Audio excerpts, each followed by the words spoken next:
നമസ്കാരം, 140 ന്യൂസിലേക്ക് സ്വാഗതം. കൃത്യമായ ചികിത്സ ലഭിച്ചില്ലെങ്കിൽ ജീവന് തന്നെ ഭീഷണിയാകുന്ന രോഗമാണ് ഡെങ്കിപ്പനി. രക്തത്തിലെ കൗണ്ട് കുറയൽ മുതൽ ഹൃദയത്തെ വരെ ബാധിക്കുന്ന തരത്തിലേക്ക് പനി ഗുരുതരമായ അവസ്ഥയിലേക്ക് മാറാം. രക്തസമ്മർദ്ദം വേഗം വർദ്ധിക്കാനിടയുള്ളതുകൊണ്ട് ഡെങ്കിപ്പനി വളരെ അപകടകരമാണ്.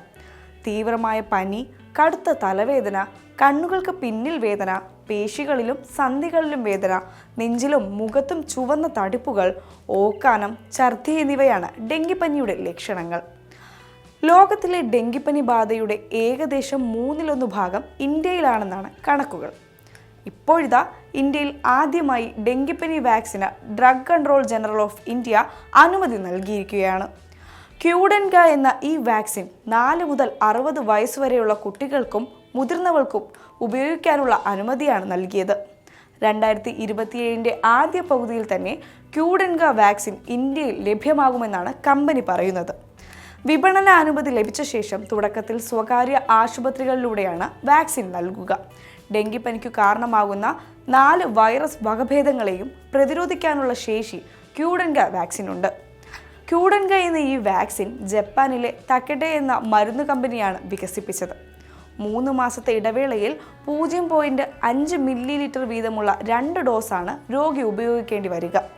ഹൈദരാബാദ് ആസ്ഥാനമായ ബയോളജിക്കൽ ഫാർമ കമ്പനിയുമായി ചേർന്നാണ് ഇന്ത്യയിൽ ഈ വാക്സിൻ്റെ നിർമ്മാണം. വാക്സിൻ സ്വീകരിക്കുന്നതിലൂടെ ഡെങ്കിപ്പനിയുടെ ഗുരുതര ലക്ഷണങ്ങൾ ഇല്ലാതാവുകയും ആശുപത്രിവാസം കുറയ്ക്കാനാവുകയും ചെയ്യുമെന്നാണ് അധികൃതർ വിലയിരുത്തുന്നത്. ഡെങ്കിപ്പനി ബാധയുള്ള പ്രദേശങ്ങളിൽ ക്യൂഡെൻഗ എന്ന വാക്സിൻ ഉപയോഗിക്കാൻ നേരത്തെ ലോകാരോഗ്യ സംഘടന ശുപാർശ ചെയ്തിരുന്നു. ഏഷ്യ, ലാറ്റിൻ അമേരിക്ക, യൂറോപ്പ് എന്നിവിടങ്ങളിലെ 43 രാജ്യങ്ങളിൽ ക്യൂഡെൻഗ എന്ന വാക്സിൻ അംഗീകരിക്കപ്പെട്ടിട്ടുണ്ട്. ശുദ്ധജലത്തിൽ വളരുന്ന ഈഡിസ് കൊതുകുകളാണ് ഡെങ്കിപ്പനി പകർത്തുന്നത്. ഈഡിസ് കൊതുകുകൾ സാധാരണ പകലാണ് മനുഷ്യരെ കടിക്കുന്നത്. വൈറസ് ശരീരത്തിൽ പ്രവേശിച്ച് 3 മുതൽ 14 ദിവസങ്ങൾക്കുള്ളിൽ രോഗലക്ഷണങ്ങൾ കണ്ടു തുടങ്ങും. പനി കുറഞ്ഞാലും തുടർച്ചയായ ഛർദി, വയറുവേദന, ഏതെങ്കിലും ശരീരഭാഗത്തു നിന്ന് രക്തസ്രാവം, കറുത്ത മലം, പെട്ടെന്നുണ്ടാകുന്ന ശ്വാസം മുട്ട്, ശരീരം ചുവന്നു തൊടിക്കൽ, ശരീരം തണുത്തു മരവിക്കുന്ന അവസ്ഥ, വലിയ തോതിലുള്ള തളർച്ച, ശ്വസിക്കാൻ പ്രയാസം, രക്തസമ്മർദ്ദം വല്ലാതെ താഴുന്ന അവസ്ഥ, കുട്ടികളിൽ തുടർച്ചയായ കരച്ചിൽ എന്നീ സൂചനകൾ ഉണ്ടാകുന്നുവെങ്കിൽ സ്വയം ചികിത്സ ചെയ്യാതെ എത്രയും വേഗം രോഗിയെ വിദഗ്ധ ചികിത്സ കിട്ടുന്ന ആശുപത്രിയിൽ എത്തിക്കണം. എത്രയും വേഗം ചികിത്സ ഉറപ്പാക്കുകയാണ് പ്രധാനം. രോഗബാധിതർ പൂർണ്ണ വിശ്രമം എടുക്കണം. ഉപ്പിട്ട കഞ്ഞിവെള്ളം, കരിക്കിൻ വെള്ളം, പഴച്ചാറുകൾ, മറ്റു പാനീയങ്ങൾ എന്നിവ ധാരാളം കുടിക്കണം. പനി ബാധിച്ചവർ വിശ്രമിക്കുന്നതും ഉറങ്ങുന്നതും കൊതുക് വലയ്ക്കുള്ളിൽ ആയാൽ നല്ലത്. ഡെങ്കിപ്പനിക്ക് കാരണമാകുന്ന കൊതുക് വളരാതിരിക്കാൻ നമ്മൾ താമസിക്കുന്നതും വർക്ക് ചെയ്യുന്നതുമായ സ്ഥലങ്ങളിൽ വെള്ളം കെട്ടി നിൽക്കുന്നത് ഒഴിവാക്കുക.